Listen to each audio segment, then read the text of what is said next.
Radha peri peri Radhe Radhe Radhe Radhe Radhe Radhe Radhe Bhanu को किशोरी राधा प्यारी प्यारी राधे राधे राधे राधे राधे राधे भानु को किशोरी राधा पेरी पेरी राधे राधे राधे राधे राधे राधे भानु को किशोरी राधा प्यारी प्यारी राधे राधे राधे राधे राधे राधे गोविंद राधा गोपाल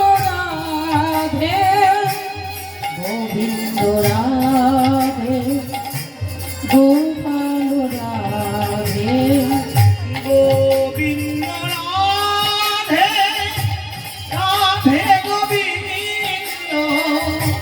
गोविंद राधे गोविंद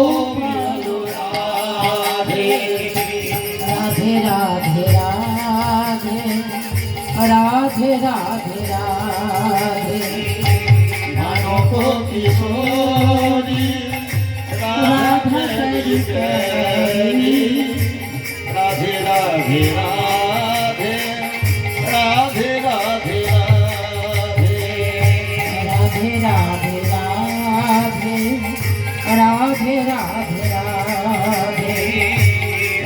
রাধে রাধে রাধে রাধে রাধে আজ আমরা বৃন্দাবন লীলা আস্বাদন করবার পূর্বে বাবা কিছুটা নাম মাহাত্ম্য বলেনি। এই যে সুধামুখা নাম, এই যে হরে কৃষ্ণ কৃষ্ণ কৃষ্ণ হরে হরে, হরে রাম রাম রাম হরে হরে, এই নাম আমরা করি বটে গো, এই নাম আমরা বলি বটে, নাম করার মতো করতে পারি না, বলার মতো বলতে পারি না। কেন জানেন? শাস্ত্র বললেন জীব কৃষ্ণের নিত্য দাস তাহা ভুলি গেল, আহা ভুলে গেল সে কারণে মায়া পিশাচি আসি জীবের গলায় বাঁধিল, গলায় বাঁধিল কাম ক্রোধের দাস হইয়া জীবী মায়ার লাথি খাই, মায়ার লাথি খায় আর ভ্রমিতে ভ্রমিতে যদি কোনো সাধু বোধ পাই, ওরে কোন সাধু বোধ পায় প্রত্যেকটা জীব যে আমরা কৃষ্ণের নিত্য দাস, জীব মাত্র মনে করি, জীব মাত্র মনে করি মানে কৃষ্ণকে, গোবিন্দ যে একমাত্র আমাদের পরমপতি, সে কথা আমরা ভুলে যাই বাবা। সে কারণে মায়া পিশাচি এসে আমাদের গলায় বাঁধিল। দীর্ঘ 1 বছর পর যে মহামায়া আসেন, মা দুর্গা আসেন সপ্তমী অষ্টমী নবমী 3 দিনের জন্য, বিজয়া দশমী দিন চলে যান। কেন আসেন বলুন তো? দুটো চাল কলাগুলো খাওয়ার জন্য আসেন না গো না। আমাদের মতো কলি হতো জীব যারা দিনান্তে নিশীথে একবার বলে না নিতাই গৌর হরি বল, নয় গৌরী হরি বল হরি বল তাদের মতো মায়ামুগ্ধ জীবগণকে ত্রিতাপ জ্বালায় পুড়িয়ে মারার জন্য মা মহামায়া আসেন। হরি বল বলবি না? কামনা বাসনায় জর্জরিত হয়ে আমার করে ত্রিতাপ জ্বালায় পুড়িয়ে মর। কাম ক্রোধের দাস হইয়া জীব তাই মায়ার লাথি খাই, ভ্রমিতে ভ্রমিতে যদি কোনো সাধু বন্ধ পাই।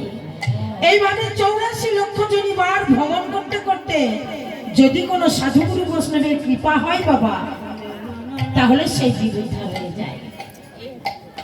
84 লক্ষ জনিবার ভ্রমণ করতে করতে যদি কোনো সাধুগুরু বৈষ্ণবের কৃপা হয়, কেমন করে জানেন? অজান্তে সাধুগুরু বৈষ্ণবের কৃপা হয়। এটা গল্প নয়, একটা সত্য ঘটনা, 70 বছর আগের কথা।